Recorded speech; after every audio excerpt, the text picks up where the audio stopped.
Saya minta maaf untuk keluarga. Ya, sini, Mas. Mas, ayo. Mas, Pelaku pembunuhan terhadap Uswatun Hasanah, 29, Rohmat Tri Hartanto alias Antok, 33, menangis saat menjalani pemeriksaan di Polda Jawa Timur. Antok menangis setiap kali ditanya soal anak terkait kasus pembunuhan yang dia lakukan. Sebab, menurut pengakuan Antok, ia nekat membunuh Uswatun karena korban pernah mengumpat dan mendoakan anaknya hal buruk. Meski demikian, Antok mengaku menyesal telah membunuh Uswatun. Setiap saya tanya soal anaknya, selalu nangis. Dia sayang ke anak. Tapi, menyesalinya baru setelah kejadian, ungkap PSKNI 3 Subdit 3 Jatanras di Treskrimum Polda Jatim, AKP Fauzi, Senin, 27 Januari 2025, dikutip dari tribunjatim.com.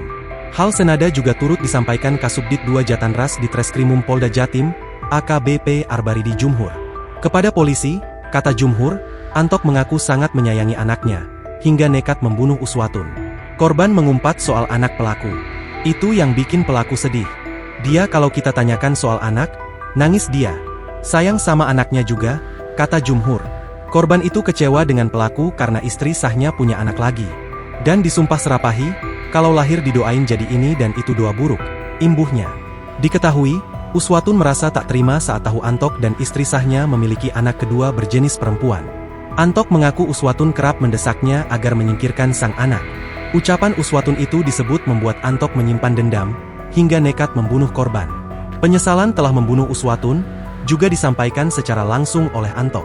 Saat digelandang menuju gedung bidang humas Mapolda Jatim, Senin pagi, Antok mengungkapkan penyesalannya.